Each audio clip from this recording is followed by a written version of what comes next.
In Revelation chapter 6, Apostle John shares a powerful vision, the Lamb of God, which is identified in earlier chapters as Jesus Christ begins to open a mysterious scroll sealed with 7 seals. Each seal, once broken, unleashes symbolic and terrifying events that unfold the divine judgment upon a rebellious world.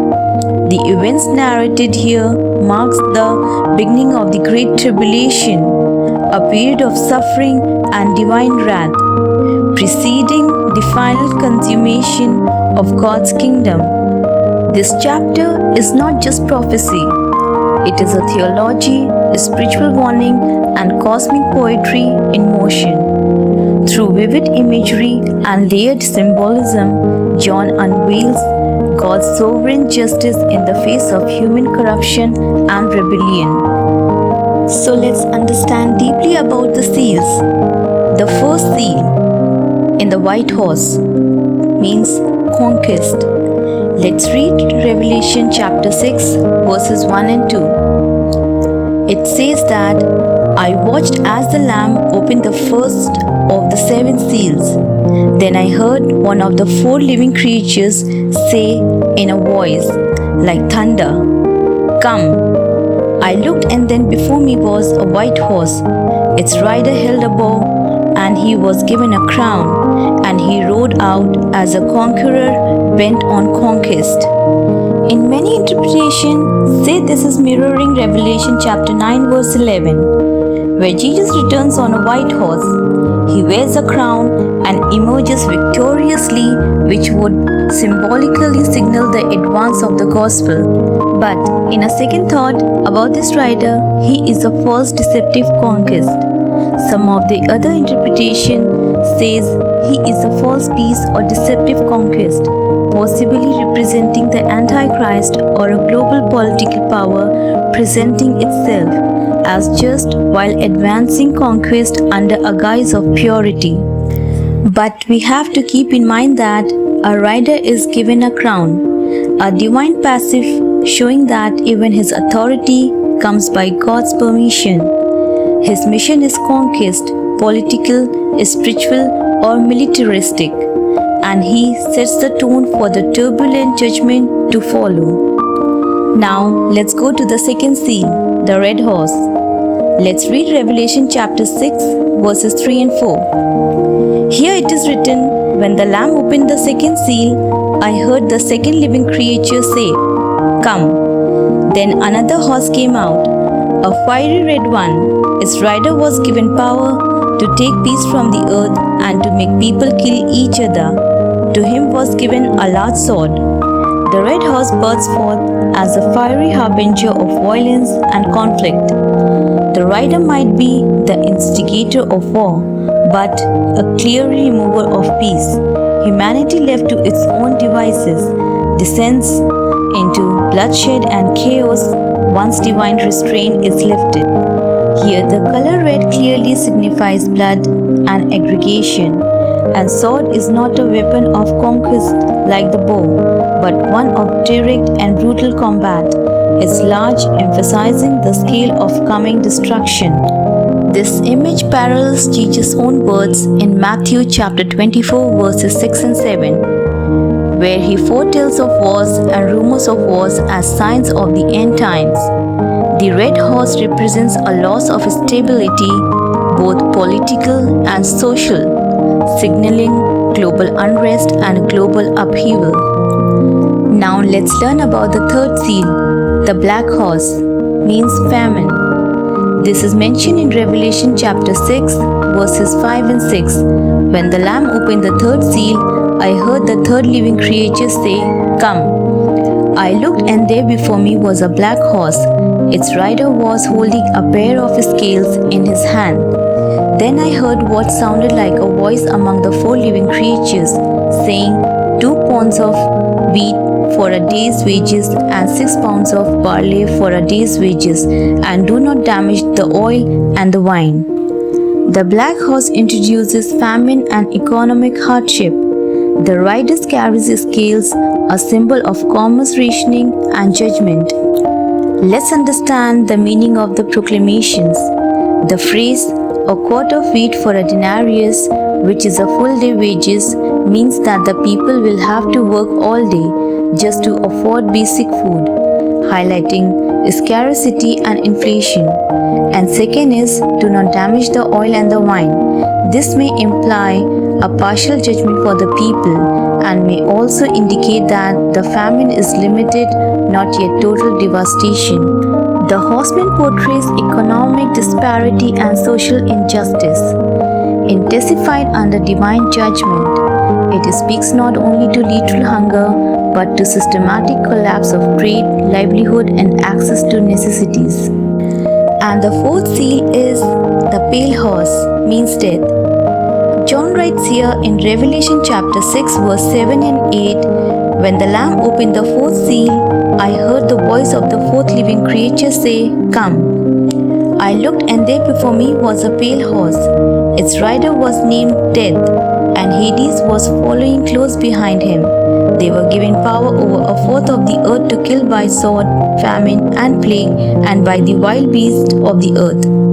The pale horse, ashen or greenish in the Greek, means chloros, symbolizes the sickly hue of decay and death.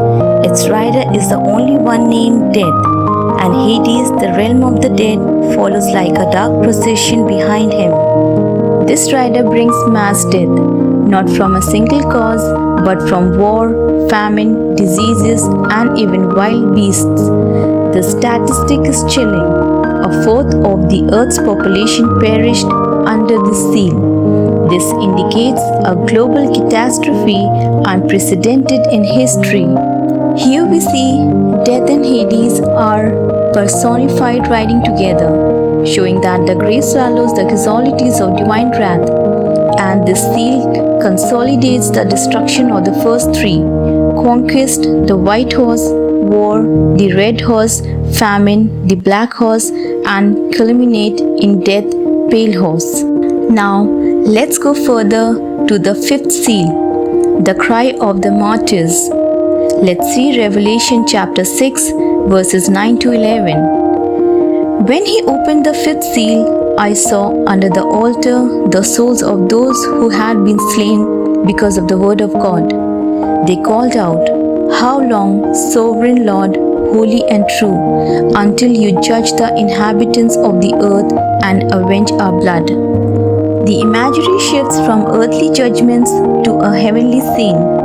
Under the altar, reminiscent of the sacrificial altar in the tabernacle, are the souls of martyrs slain for their faithful witness. We can see here their plea. They ask, How long? Echoing the prophetic lament of the Psalm and the Habakkuk. They long for justice and vindication, not out of revenge, but desire to see God's holiness upheld. Now let's see what God is responding to them.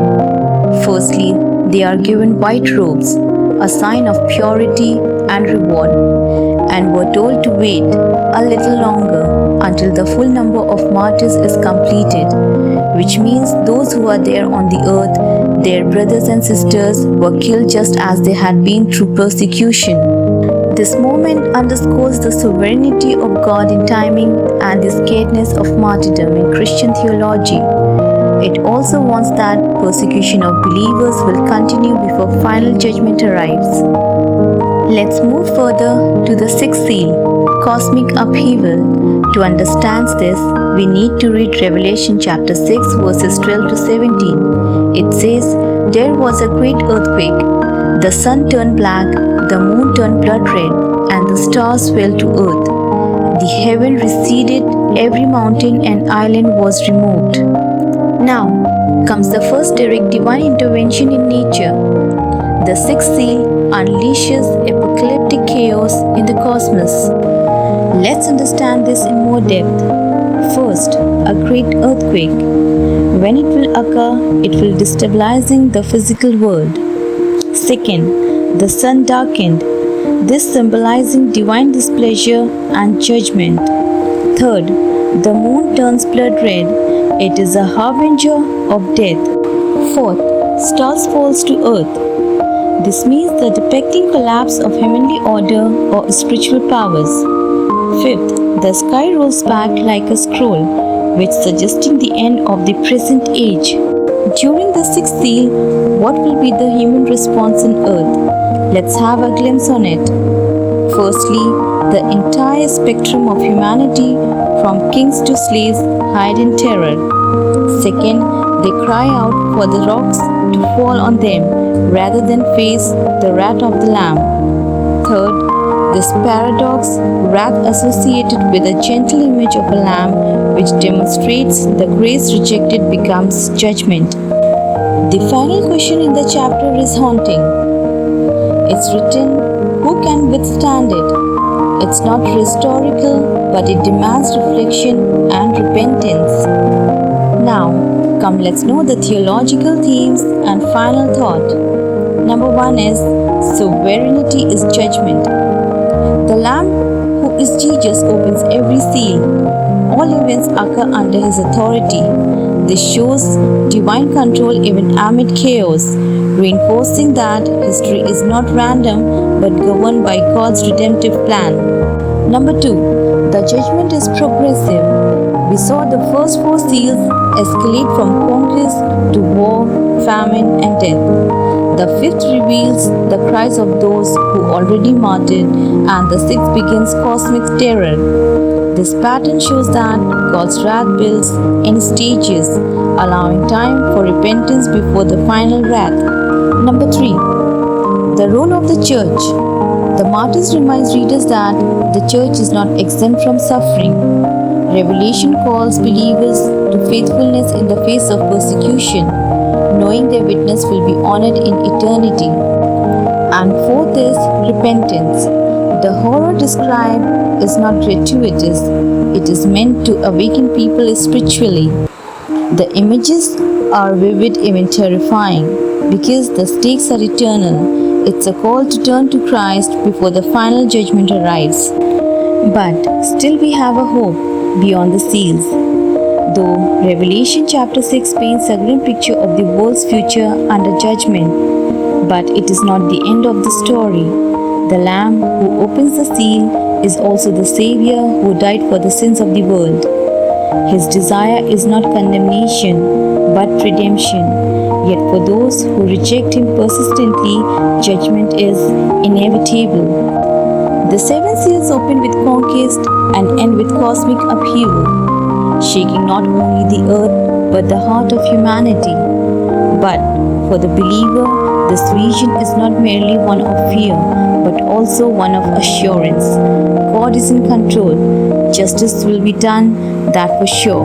And ultimately, the Lamb will reign forever and ever. Now, I would like to ask your opinion about the first rider on the white horse, which has been interpreted in many ways. Which interpretation resonates with you? Or if you have any other opinion, then please do share with me. And also share which of the seals impacts you the most, emotionally or spiritually, and why. Do share your answers in the comment section. God bless you.